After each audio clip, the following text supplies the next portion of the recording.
AI is too dangerous. Yeah, I mean it. പരസ്പര ബന്ധമില്ലാത്ത ആളുകൾ തമ്മിൽ കിസ്സടിക്കുന്ന സെക്സ് ചെയ്യുന്നവരെ വീഡിയോസ് പക്കാ റിയലായിട്ട് ഇപ്പോൾ AI ജനറേറ്റ് ചെയ്ത് വിടുന്നുണ്ട്. ഇങ്ങനെ ഒരുപാട് നെഗറ്റിവിറ്റീസ്, നിയമലംഘനങ്ങളൊക്കെ AI ചെയ്യുന്നതിനെ ചോദ്യം ചെയ്ത ഒരു ഇന്ത്യക്കാരനുണ്ട്.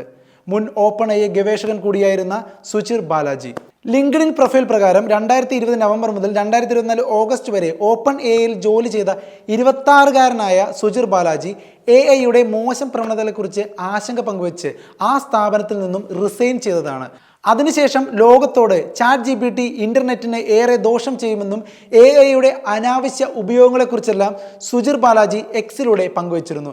ഇതൊക്കെ ലോകത്തെ ഞെട്ടിക്കുന്ന വെളിപ്പെടുത്തലുകളായിരുന്നു. ഇപ്പോൾ ഇതാ സാൻ ഫ്രാൻസിസ്കോയിലെ വീട്ടിൽ സുചിർ ബാലാജിയെ മരിച്ച നിലയിൽ കണ്ടെത്തിയിരിക്കുകയാണ്. സംശയാസ്പദമായ കാര്യങ്ങളൊന്നും അന്വേഷണത്തിൽ കണ്ടെത്തിയില്ലെന്ന് പറഞ്ഞ് ഇതൊരു ആത്മഹത്യയാണെന്ന് എഴുതി തള്ളിയിരിക്കുകയാണ് സാൻ ഫ്രാൻസിസ്കോ പോലീസ് ഡിപ്പാർട്ട്മെന്റ്. പക്ഷേ ഈ ഒരു സംഭവത്തിൽ പ്രതികരണവുമായി ലോകത്തെ ഏറ്റവും വലിയ റിച്ച് മാൻ ഇലോൺ മസ്ക് രംഗത്തെത്തിയിട്ടുണ്ട്. എക്സിലൂടെ ഒരു അർത്ഥം വെച്ച എന്ന മൂളലോടെയാണ് മസ്ക് ഇതിനോട് പ്രതികരിച്ചത്.